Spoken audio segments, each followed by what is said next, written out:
దొంగ నోట్లు ముద్రించి చెలామణి చేయడం ద్వారా తన అప్పులన్నీ తీరిపోతాయని అత్యాశకు పోయిన ఓ యువకుడు పోలీసులకు దొరికిపోయి ఊచలు లెక్క పెడుతున్నాడు. పశ్చిమ గోదావరి జిల్లా నర్సాపురంకు చెందిన మహమ్మద్ ఇస్మాయిల్ ఖాన్ దొంగ నోట్లు ముద్రించాలని ప్రింటర్ నోట్లు ముద్రించేందుకు సెక్యూరిటీ థ్రెట్ ఉన్న నిషేధిత చైనా A4 పేపర్లను అలీబాబా వెబ్సైట్ ద్వారా కొనుగోలు చేశాడు. అయితే ఇస్మాయిల్ నిషేధిత చైనా పేపర్లను అలీబాబా సైట్ ద్వారా ఆర్డర్ పెట్టినట్లు ఇంటెలిజెన్స్ అధికారులకు సమాచారం రావడంతో వారి సమాచారంతో రాయపేటలోని అతని ఇంటిపై పోలీసులు దాడి చేసి ప్రింటర్ నిషేధిత చైనా సెక్యూరిటీ పేపర్లను స్వాధీనం చేసుకున్నారు. యువత అత్యాశకు పోయి కటకటాల పాలు కావద్దని పోలీసులు హెచ్చరిస్తున్నారు. మనకి విజయవాడ డివిజన్లో ఉన్నటువంటి directorate of revenue intelligence senior officer అయినటువంటి సామి నాగభూషణం గారు మనకు ఒక కంప్లైంట్ ఇవ్వడం జరిగిందనమాట. ఆ కంప్లైంట్ మీద మనం కేసు కట్టడం జరిగింది.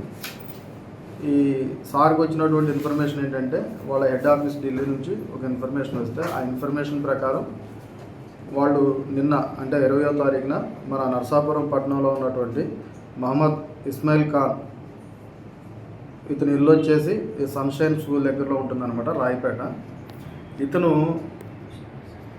నిషేధమైనటువంటి కొన్ని పేపర్స్ని చైనా నుంచి దిగుమతి చేశాడని చెప్పేసి వాళ్ళ దగ్గర ఇన్ఫర్మేషన్ ఉందన్నమాట.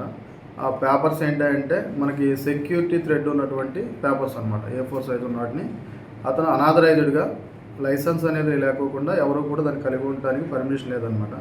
లైసెన్స్ లేకుండా అతను కలిగి ఉన్నాడని చెప్పేసి వాళ్ళకి ఇన్ఫర్మేషన్ రావడంతో వాళ్ళు ఏంటంటే చట్ట ప్రకారం వాళ్ళకున్న రూల్స్ ప్రకారం వచ్చేసి అతని ఇంట్లో సోదా చేసి ఆ పేపర్స్ మొత్తం 94 పేపర్స్ అనమాట.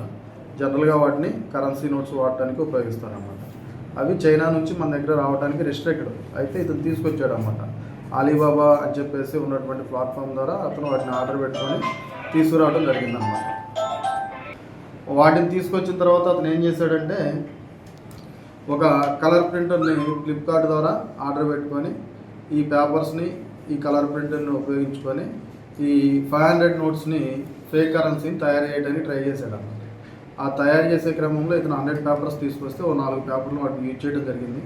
ఆ యూజ్ చేసిన తర్వాత వచ్చినటువంటి ప్రింట్ అనేది మన యొక్క రియల్ నోట్కి కొంచెం దగ్గరగా లేకపోవడం వల్ల ఈజీగా అందరూ ఐడెంటిఫై చేస్తారని తను దొరికిపోతాననే ఉద్దేశంతో ఆ 4 పేపర్లు కూడా అతను చించేసి వాటిని డిస్ట్రాయ్ చేయడం జరిగిందనమాట. ఆ తర్వాత మిగిలిన 96 పేపర్స్ని కూడా అతను ఇంట్లో పెట్టుకునే ఉన్నాడు. వాళ్ళ సమాచారం వస్తే ఆ సమాచారం మేరకు వాళ్ళు చట్ట ప్రకారం ప్రొసీజర్ను పాటిస్తూ సీజర్ చేశారన్నమాట. సీజర్లో ఏంటంటే 96 పేపర్లు ఉన్నటువంటి ఈ సెక్యూరిటీ థ్రెడ్ ఉన్నటువంటి పేపర్స్ని, అదేవిధంగా అతని ఇంట్లో ఉన్నటువంటి HP కంపెనీకి చెందినటువంటి కలర్ ప్రింటర్ను కూడా స్వాధీనం చేసుకొని అతను ఇచ్చినటువంటి వాంగ్మూలం ప్రకారం అతను ఇలా దొంగ నోట్లు తయారు చేయడానికి నేను తెచ్చాను అని చెప్పాడు. కాబట్టి దాని మీద చర్య తీసుకోమని చెప్పేసి మాకు ఈరోజు కంప్లైంట్ ఇవ్వడం జరిగింది. దాని మీద మేము FIR వేసాం అనమాట. ఆ FIR వేసిన తర్వాత మేము ముద్దాయిని అరెస్ట్ చేయడం జరిగింది. ముద్దాయి యొక్క నేరోక్తాల స్టేట్మెంట్లో కూడా తను ఇలా దొంగ నోట్లు తయారు చేద్దామనే ఉద్దేశంతోనే వాటిని తెప్పించాను. ఇవి తీసుకురావటం నేరం అని నాకు తెలుసు. అయినప్పటికీ కూడా నాకు ఉన్నటువంటి అప్పుల్ని తీర్చుకోవాలనే ఉద్దేశంతోనే నేను వీటిని తీసుకొచ్చాను. కానీ వాటిని 4 పేపర్స్ను ఉపయోగించి నేను 500 నోట్స్ని తయారు చేయడానికి ట్రై చేశాను. ఫ్రంట్ సైడ్ బ్యాక్ సైడ్ ఈక్వల్గా రావడం అనేది నాకు కుదరలేదు అసలుకి. ఆ తర్వాత ప్రింట్ వచ్చినటువంటి విధానంలో కూడా ఉన్నటువంటి రియల్ నోట్కి దగ్గరగా లేకపోవడం ఈజీగా గుర్తుపడతారనే ఉద్దేశంతో భయంతో నేను వాటిని చించేసి వాటిని చెత్తబుట్టలో పడేశాను. ఈ చేసినా సరే నేను దొరికిపోతాననే భయంతోనే ఆ పేపర్స్ అన్నింటినీ కూడా ఎవరికి కనపడుకోమని ఇంట్లో దాచుకున్నాను. అయితే నేను వచ్చేసి మన ఈ directorate of revenue intelligence department వాళ్ళు వచ్చేసి వాటిని స్వాధీనం చేసుకున్నారని చెప్పేసి మనకి కన్ఫెక్షన్ స్టేట్మెంట్ కూడా ఇవ్వడం జరిగిందన్నమాట.